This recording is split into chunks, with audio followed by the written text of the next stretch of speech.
नमस्कार। आज हम बात करने वाले हैं भारत के एक बहुत ही एम्बिशियस प्रोजेक्ट के बारे में। भारत का अपना स्वदेशी पोलर रिसर्च वेसल। ये एक ऐसा कदम है जो देश के लिए एक बिल्कुल नया रास्ता तैयार कर रहा है। तो सबसे पहला सवाल ये उठता है कि आखिर ये टॉपिक खबरों में था क्यों। वो इसलिए क्योंकि इस खास जहाज को बनाने के लिए हाल ही में एक बहुत ही अहम इंटरनेशनल समझौते पर साइन किए गए हैं। चलिए इसी पर जरा गौर करते हैं। ये समझौता हुआ है भारत की garden reach ship builders and engineers limited, जिसे हम सब GRSE के नाम से जानते हैं, और नॉर्वे की कंपनी कोंग्सबर्ग के बीच। इन दोनों ने मिलकर एक मेमोरेंडम ऑफ अंडरस्टैंडिंग यानी MOU साइन किया है, और ये भारत के शिप बिल्डिंग सेक्टर के लिए वाकई एक बहुत बड़ी बात है। अब आप सोच रहे होंगे कि ये GRSE आखिर है क्या। देखिए, garden reach ship builders and engineers limited Bharat के रक्षा मंत्रालय के अंडर काम करने वाली एक टॉप क्लास कंपनी है। ये खास तौर पर वॉरशिप्स यानी युद्धपोत बनाने में एक्सपर्ट हैं। कह सकते हैं कि ये भारत की डिफेंस और समुद्री ताकत का एक बहुत जरूरी हिस्सा है। तो ये पोलर रिसर्च वेसल या शॉर्ट में कहें तो PRV असल में होता क्या है? अगर बिल्कुल आसान शब्दों में समझे तो ये एक चलती फिरती state of the art laboratory है। साथ ही ये एक पावरफुल आइस एक्सप्लोरर भी है, जिसे स्पेशली पृथ्वी के पोलर रीजन्स मतलब नॉर्थ और साउथ पोल के आसपास साइंटिफिक मिशंस के लिए ही डिजाइन किया गया है। अब इस जहाज के काम भी बहुत अहम है।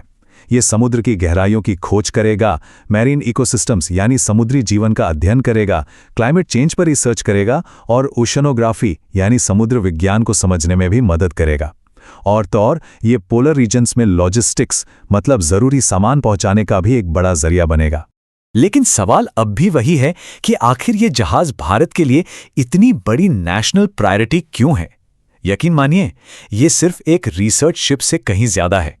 इस जहाज का सबसे ज्यादा इस्तेमाल करेगा गोवा में मौजूद national centre for polar and ocean research, जिसे NCOPR कहा जाता है। NCOPR भारत का मेन इंस्टीट्यूट है जो पोलर रिसर्च पर काम करता है, और ये जहाज उनके रिसर्च वर्क को एक बिल्कुल नए लेवल पर ले जाएगा। इतना ही नहीं, ये नया PRV आर्कटिक में भारत का जो रिसर्च स्टेशन है हिमाद्री, उसे भी सपोर्ट करेगा।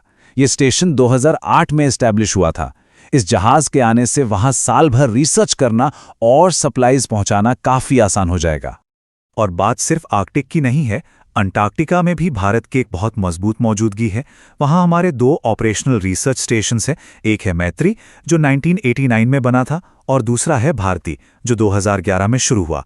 ये नया जहाज इन दोनों स्टेशंस के लिए भी एक लाइफलाइन की तरह काम करेगा।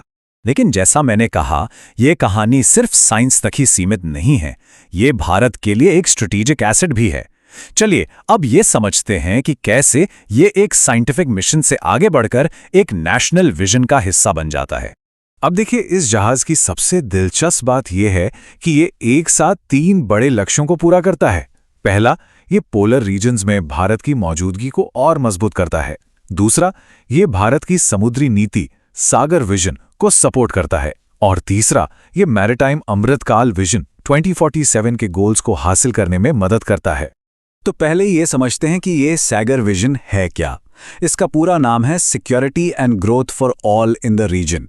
ये भारत की एक पॉलिसी है जिसका मकसद समुद्री सुरक्षा और सहयोग को बढ़ाना है। पोलर रीजन्स में हमारी मौजूदगी इस विजन को और ताकत देती है।